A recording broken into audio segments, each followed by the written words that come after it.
Sa kasalukuyan, welcome back to the 365. Yun, nadali mo. Nice one. Alright, so today, nasimula ko na ang araw ko sa pamamagitan ng doom scrolling. Siyempre, medyo, alam mo yun, hangover pa from the shoot that we had. Kasi yun nga, sobrang madaling araw na natapos and sobrang late rin nagising. And ngayon lang yung araw na makakagalaw ulit ako ng, at my own pace. But sadly, not really sadly, I have some good news to share with you guys na may meeting ako today with a client sa BF Homes. And I'm not so sure really, kung mag-go yung gusto kong makasama ulit sa vlog for, quite some time. For so long, siguro almost a year din nung hindi kami nagkita. 2023 pa yung huli namin kita. Tapos, ayun, hindi ko lang sure. Pero so far guys, tatanong ko muna kung pwede kong i-share sa inyo yung output nung shoot natin na Poco video. Kasi wala naman sa akin yung edit nun, sila na nag-edit nun. Ako lang yung nag-DOP, Director of Photography. So titignan natin kung okay. And may isa akong nililook forward na output doon, which is yung may shot na super ganda para sa akin na feeling ko magiging signature shot ko siya for this year. Kasi maganda siyang, all of a sudden, na-discover ko na yung camera movement din okay din pala. So, I might use it most of the time sa mga videos na gagawin natin in the future. Especially for this year. Kaya, ayun. Yun. Tingnan natin, no? Let's see. Okay, so guys, so Martians, right now, I'm just really prepping. Fit check. Fit check tayo na slide. Pero, teka lang, ayusin ko tong mic. Hindi ko kasi sure kung anong level ba dapat natin to ikakabit. Clip ba natin dito? Kasi medyo mukhang unprofessional. But, sige, kaya mo yan. Ilagay mo yung mic kung saan man maayos. Yan. Okay, so, ang oras natin ay 2:17. Meeting should be at 3. Sa BF Homes lang naman, so malapit lang. Sabi ni John, pwede raw siya. Let's see. And I'm still trying to get one more person to be on the vlog. I think it should be fun. It would be fun. It would be also proper. I think okay kung makasama ko siya sa vlog. Medyo matagal na rin siya sa social media. Nagva-vlog din siya. Super professional lang tao na to. Hindi ko alam kung, I think social media ang specialty niya. Magaling siya mag-vlog actually. He's been watching a couple of my videos sa channel. And I have been watching him since as well. I think nag-comment siya first sa video ko nung bumili ako ng A64. Hindi ko alam guys kasi mostly itong mga kilala ko, kung hindi busy sa girlfriend, family man. Ako pa lang siguro yung, ewan ko, as you grow old, pansin ko parang, really, yung circle of friends mo, lumiliit. At saka, alam niyo yun, parang, napansin ko, nawawala talaga. May mga tao talagang nawawala sa circle of friends mo. May mga tao namang nadadagdag. And yun nga, I think I've said this before sa vlog, hindi mo na-expect minsan na yung mga totoong tao, makikilala mo lang sa internet. Pero syempre, may mga makikilala ka rin sa internet na hindi mo naman din magiging kaibigan ng matagal. I guess that's what life taught me na hindi mo pwede maging kaibigan lahat. At hindi mo naman din kailangan maging kaibigan ng lahat ng tao. Sometimes, a smaller circle is the best because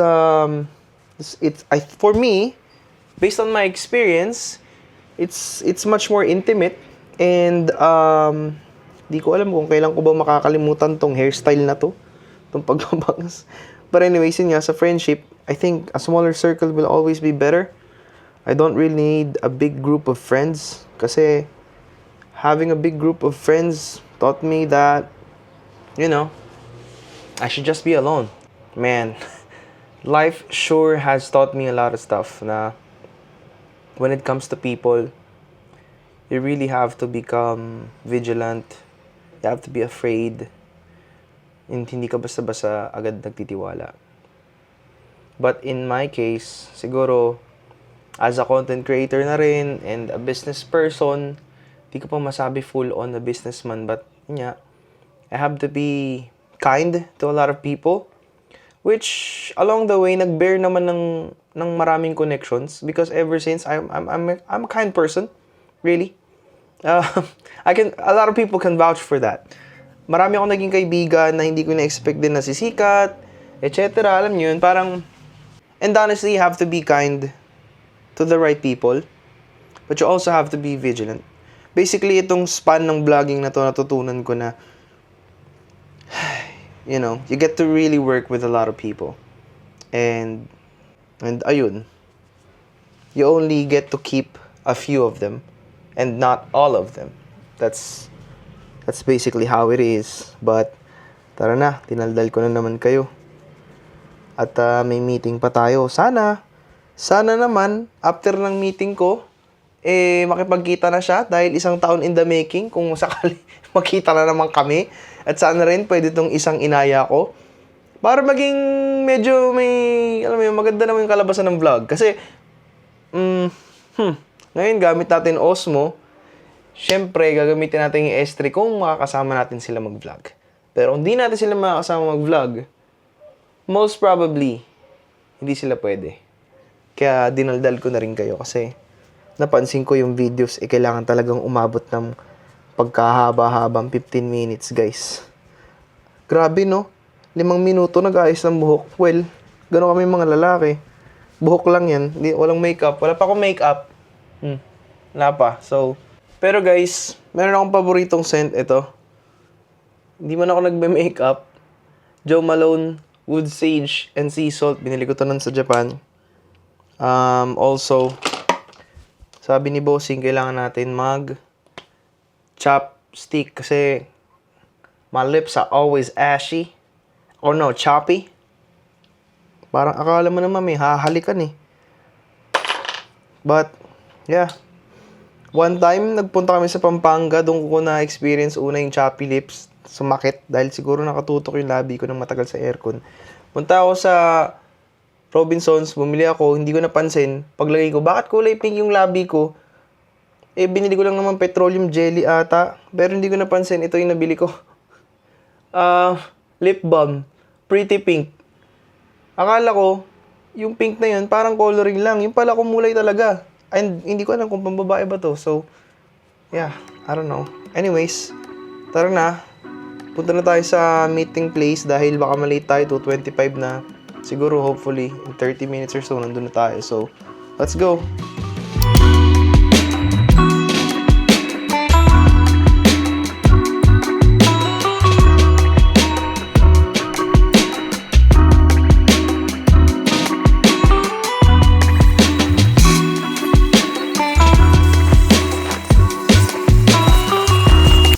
It's about damn time. Bro, bago tripod Hindi naman. Bago tripod Ano lang style ng vlogging at wala akong nakikitang vlogging camera sa sa kotse. nasa sasakyan? Yeah, man, I missed your ass, man. Busy, bro. Happy New Year. Happy New Year. Busy kasi, dude. So guys, tinanong ko siya kung alam niya ba yung tawag sa title ng vlog ko ngayon. Sige. Ay, hindi, alam ko. Ano? 365. Na. Hindi ko pa tinitignan, ha? Pero anong masasabi mo na yun yung tinawag? Kasi hindi ko na pwedeng gamitin yung parang Mars Daily kasi parang medyo cringe na siya on my end. Parang May swing to it. May parang 368 minus 3. Oo, parang gano'n. Parang gano'n. Pero kasi di ba parang dati, parang welcome back Mars Daily, gano'n. Ano yun, your daily dose, photo, video, little about me. Ngayon parang diretso Hindi na sa pwede kasalukuyan. Hindi na pwedeng. Welcome back the trees. Hindi na nga ako nakakapag gano'n eh. Dapat diba? ano na ba ginagawa ng mga Gen Alpha ngayon? Gen Alpha na ba tawag? Hindi ba Gen Z? Hindi na. Mas na Gen Z. Gusto mo ikaw mag-intro ngayon sa akin, ilalagay ko sa umpisa. Skibidi toilet. Gawin mo yung old school ko, pero sabihin mo, welcome back to the 365. Skibidi. Ano? Paano gagawin ko? Yung gawin mo yung sa kasalukuyan, Gaganyan ako. tapos welcome back to the 365. Imbes na sa kasalukuyan. Hindi, after mo sabihin yung sa kasalukuyan. Napupulol ako. Nakakabulol pa rin pala yun hanggang ngayon. Sa kasalukuyan. Welcome back to the 365. Ano, game?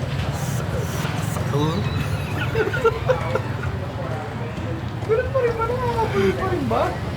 Ano? Sige. Okay, game. 3, 2, 1, go. Sa kasalukuyan. Welcome to 365. Welcome back to the 365. Welcome back. Sige, sabay. Take 2. Ready, 3, 2, 1, go. Sa kasalukuyan. Welcome back to 365 Vlog. The 365. Tsaka walang vlog. Ready, go. Sa kasalukuyan. Welcome to the 365. Welcome back to the Welcome back. 365. Yeah. Isa pa. Isa pa. Ready, Last. 3, 2, 1, go. Sa kasalukuyan. Welcome back to the 365. Yo, magali mo. Nice one. Teka, ang ka-update. So guys, kanina pa kami dito nagdadaldalan. First take daw yun. First take. May hinintay kami isa na kakaaya ko lang sa kanya. So technically, magiging first time namin ito. Lagi na lang pag may imimit na bagong vlogger, ikaw yung nakakasama ko. Pansin ko nga. Probably the greatest Ay, hindi. the greatest duo pagdating sa vlogging. Nobody else except this guy right here. Na-meet natin si Edmer. Na-meet natin si Nut. Na-meet natin si... Sino pa ba? Ang dami. Dami. Ang dami. Sino pa ba? Walang ibang kapartner sa vlogging talaga. Pero ngayon yung mimit namin solid to. At saka medyo technical person yun. technical. Yes. Parang si Gerald Andan. Oo, para siyang Gerald Andan ng Pilipinas. Sana dumating siya. Kasi kinlaim ko yung title na yun para sa kanya. I mean, siya yun. Para sa akin, he's the guy. Thank you nga pala sa libre. No problem, bruh. Way back then. Baby, tingnan mo. Pangalan ni Marco siya ng libre sa akin. Bago pa ako dumating, ang sweet. Dati, ano pa dati yung papahatid pa ako sa'yo or sasabay ako sa'yo. Sobrang hassle. Well, aminado naman na-realize ko yun. Parang before na-realize ko na ako yung kaibigan na kailangan mo pang sunduin, kailangan mo pang ihatid. Kaya nahiya ako sa kanila at sa kanila ng mga... Sinundo ko sa MOA Oo. para pumunta dito. Para lang makapag-vlog kami. Pwede naman pala ako mag-grab nun. Pero kasi way back din batshit broke pa ako nun Kumbaga parang nandun pa ako sa part na in-establish ko pa yung sarili ko. Pero ngayon, guys, step by step.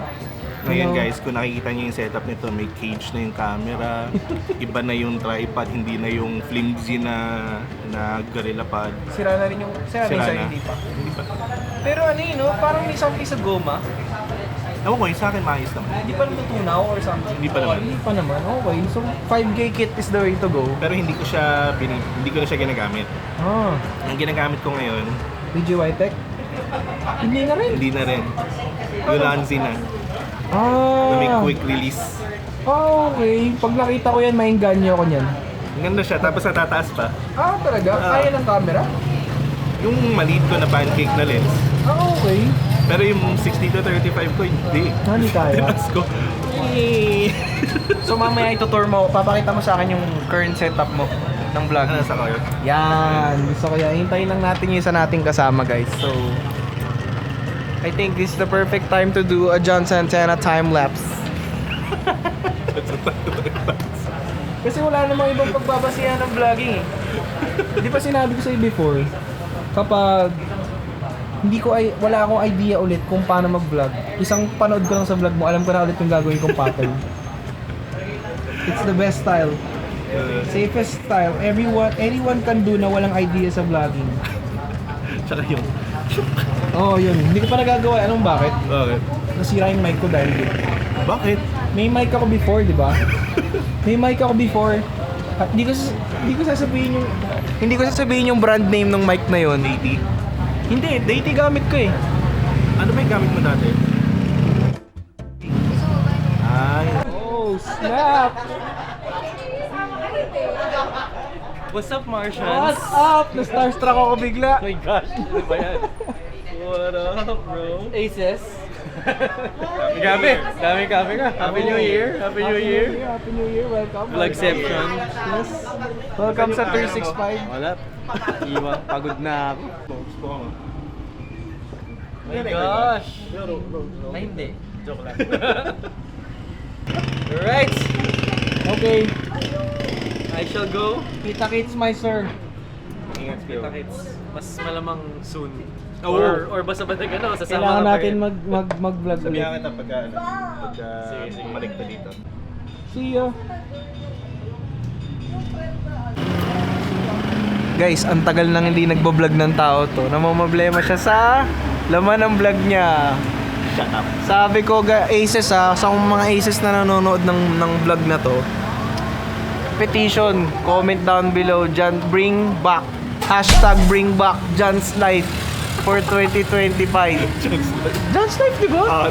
John's Life, hindi natin babaguhin yung title. Akin okay lang, pero kailangan ibalik niya yung title. Meron pa rin naman eh. Alin? Meron pa rin naman. Hindi, gusto ko more travel videos, more uploads, at Then saka, February. nga pala, subscribe kayo sa John's Toy Cave na channel niya. Follow nyo siya sa Instagram, all of that. Lahat. Lagay mo sa description sana. Ilalagay ko sa description, ipapakita ko pa ito yan, screenshot ng IG, nung bago niyang YouTube channel. Hanggang ngayon, trailer pa din, wala pa rin content. Malapit na. #bring back John's Life. Season 8, imagine mo yun, pag Game of Thrones na. Season 8. Pag di mo Ako nag-shutdown ng Mars Daily, tapos wala, bago Season 1 na ulit. 365 Season 1. Bagong era. 4 minutes na ako, guys. 4 minutes. Wala kang kakat dito. Straight up to. John's Life, Season 8, Season 8. Season 9, Season 10. Gusto ko malapas and furious. Ano plano mo next step mo? Nakakabangan nila ngayon sa vlogs mo for 2025. Ayun, John's Toy Cave nga. Hintayin nyo. Pero Panoorin nyo muna yung trailer, comment kayo. yan. Sige. Kung galing kayo sa kay Marco. Ito comment yung duda, end card. John's Toy Cave trailer. Pwede ba yun? Pwede, di ko alam. Alam ko pwede yan eh. Pwede yata. Yung parang ito yung lalabas dito, subscribe. Tapos na John's Toy Cave trailer. Goods. Okay. Tapos na po ang vlog natin, guys. Nakapag-outro na tayo. Peace out.